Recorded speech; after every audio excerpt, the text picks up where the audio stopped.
Hey everyone, Eric RagingLevine here. I want to thank you for tuning in for some more Commander content. Today I have a deck list that I had already created, so sorry, no Ikoria goodness today. What we have instead is a deck list for those of you looking to get into Commander on Magic Online. If you're thinking about doing that, there's really never been a better time, as it may be one of the few ways to play Commander with your friends online for now, unless you have a nice webcam set up ready for some paper Commander, as well as friends who are patient and ready to deal with technology. Of course, you'll need patient friends for Magic Online Commander too, but Wizards has recently noted that they're making updates to the Commander experience on Magic Online, so now is the time to get in on the ground floor. Some of my friends and I play 10-ticket Commander. What that means is that your deck, aside from your Commander, has to cost 10 tickets or less on Magic Online. That translates roughly to 10 United States dollars. This whole deck actually costs less than 10 tickets online, including the Commander, so I think it's a great starting point for anybody looking to get into Magic Online Commander and play with friends. This deck features Reki, the History of Kamigawa, and the effects it has, well, those are legendary. Let's check out the list. As I mentioned, today we are building around Reki, the History of Kamigawa, 2 and a green for a 1/2 legendary human shaman. Whenever you play a legendary spell, draw a card. So we're going to be filling this deck full of legendary spells. Let's start with the creatures, all of whom are legendary. We're starting out with Sir Farron the Hengehammer, Miri Cat Warrior, and Yorvo, Lord of Garenbrig. This is sort of the start of our Beatdown plan. I'm going to be going through the Beatdown creatures in order of converted mana cost.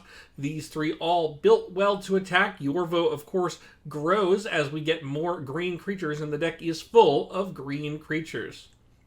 Next up, we have some strong 4-drops, Goreclaw, enabling more power from our creatures, as well as making our 4-power creatures and higher cheaper to cast.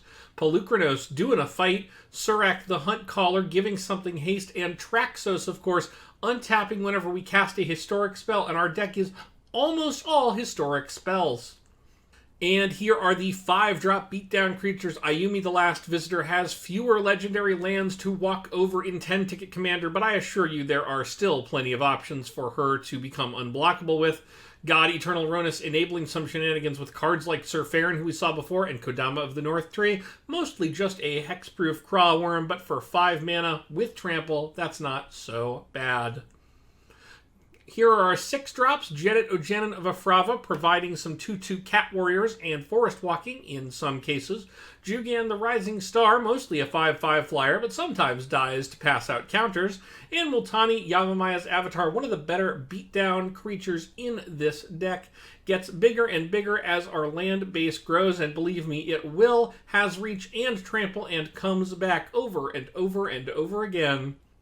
And rounding out the beatdown strategy, we have Silvos Rogue Elemental, as well as Galta Primal Hunker. Silvos remarkably effective thanks to the regeneration clause, and Galta, of course, is just big. Galta likes to deal a lot of damage in this deck, especially once it is suited up, and you'll see what I mean by that in just a couple of minutes here. Let's move on to the utility creatures here, starting again with the low cost and moving on up. Ovia Pashiri making some tokens, either 1/1s or XXs, depending on what you're looking for. Dosan the Falling Leaf making it harder for players to counter your spells. Huatuo, Honored Physician, not really a source of card advantage by itself, but when you have Reki in play, putting a legendary creature on top of your library from your graveyard might give you an outlet to draw some more cards and land that legendary creature, which is nice. Rishgar making some things into Llanowar Elves, doing a good job of being a 3-drop that triggers Reki. We have some 4-drops. Arasta making tokens when opponents cast instant or sorcery spells. Glissa Sunseeker, a very unusual card, destroying artifacts as long as you have the right amount of mana in your mana pool. Yeva, of course, letting us cast almost all of our creatures, everything but Traxos, in fact, as though they had flash. Both Nyleas here making the list because they are legendary and indestructible. They can both get big. They both have nice secondary effects. Nylea, God of the Hunt, I like that +2/+2 to target creature a little bit more than I like Nylea's ability most of the time, but still good in a deck with so many creatures in it. Renata, Called to the Hunt, can have a pretty high power and pump up creatures as they enter the battlefield. Arashi the Sky Asunder and Baru Fist of Krosa round out the utility creatures. Arashi, a 5-mana 5/5 that can blast flyers out of the sky, and Baru, really good at ending games by playing forests. You're never ever going to get the Grandeur, so don't even worry about it. Next up, we have two Planeswalkers in this deck. Garruk Primal Hunter, here to provide some card draw. Nissa Worldwaker, providing some ramp, as well as turning some things into elementals with trample. Sometimes these ultimates come into play. They are nice. Don't count on them. Let's move on to the equipment part of this deck. We have quite a few pieces of the equipment here to augment our legendary creatures. Most of the equipment, in fact, also legendary. We have Shadow Spear, an indispensable card in Commander, making permanents lose hexproof and indestructible. Really fantastic. Blackblade Reforged, with so many legendary creatures, very easy to equip. And Sword of the Animist, of course, helping us ramp up early, pull some forests out of the deck turn after turn after turn. Who knew that was legendary? Here are some less straightforward pieces of equipment. Kanda's Banner can only be attached to a legendary creature, but that's very easy for us. Creatures that share a color and a creature type with it would each get +1/+1. Mostly we're just giving +1/+1 to all our green creatures. Still nice. 2-mana legendary equipment. Triggers Reki. Nice to have. Dragon Throne of Tarkir. You can put that on a big creature. Put it on Galta. Activate it. And give your whole board +12/+12 and trample. Of course, Helm of the Host. Making some non-legendary copies of our many legendary creatures. Very cool. Very powerful. Sword, Shield, and Helm of Kaldra all combining here to create Voltron. And by Voltron, of course, I mean Kaldra. Or you can just slap these on other creatures individually. Sword makes them big, Shield makes them hard to kill, and Helm gives them a couple of abilities. Here we have some utility artifacts. Azor's Gateway, doing some card selection and then turning into a powerful land. Sword of the Chosen, not as powerful, but one of my favorite cards. Plus, it's a legendary artifact that synergizes with other legends. I think it's very cool, very on theme. Doesn't have to be powerful. That is fine. If you don't like it, feel free to replace it with your favorite legendary artifact. Bow of Nylea, with attacking creatures you control, have Death Touch. A lot of our creatures have Trample, and Bow of Nylea really helps out with that. And the activated ability on Bow of Nylea, adding some nice marginal effects as well.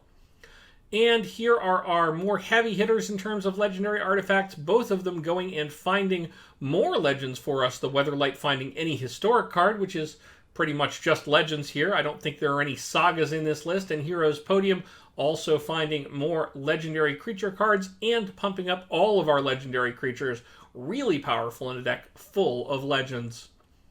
Next up, we have some ramp, starting with some enchantments. Gaia's Touch, not necessarily as well known of a card. Great in a mono-green deck. Lets you play more forests from your hand and get out early, and then when you don't need it anymore, sacrifice it to get that double green investment back.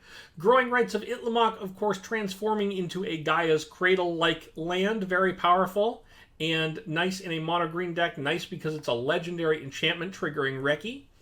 Mana Reflection and Zendikar Resurgent, both increasing our mana quite a lot.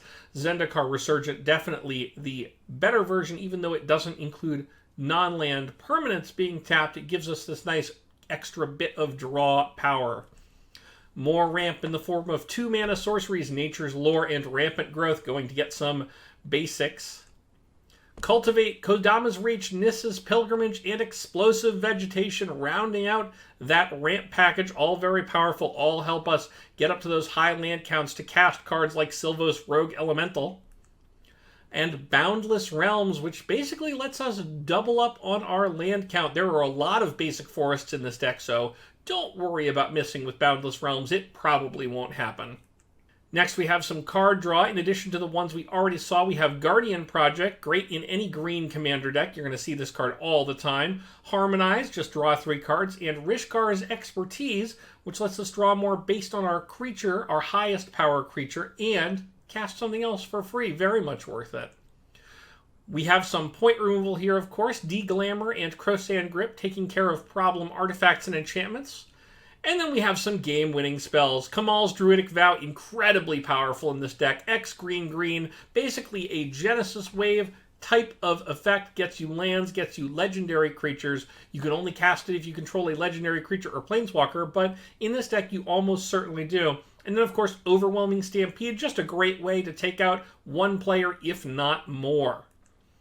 Now let's move on to some utility lands. Ghost Quarter taking out opposing utility lands. Reliquary Tower compensating for the fact that we will occasionally draw a heck of a lot of cards. And Untai Dake, the Cloud Keeper, doing a great impression of Ancient Tomb for legendary spells only. Mosswort Bridge, Okina Temple of the Grandfathers, and Oran Reef the Vastwood. Some green utility lands, Mosswort Bridge, dependent on power to bring us a free spell. Well, sort of free. You still have to pay a green and tap the land. Okina, giving a minor buff to a legendary creature. Might matter once in a while if somebody forgets about it. It's a legendary land. It's fun. It's on theme. And then Oran Reef the Vastwood, a little more potent than Okina, but less of a surprise. We have some cycling lands here. This deck runs 38 lands, so running some cyclers is a must for the late game. Tranquil Thicket and Slippery Karst, the classics, of course. Desert of the Indomitable here to go along with our Scavenger Grounds. And then finally, we fill out the rest of the slots in this deck with 28 copies of Basic Forest. Alrighty, well, thank you so much for checking out my Reki, the History of Kamigawa list. Don't forget to push all the good buttons on this video so that you get to see the rest of them as they come out. Thanks very much, and I'll see you next time.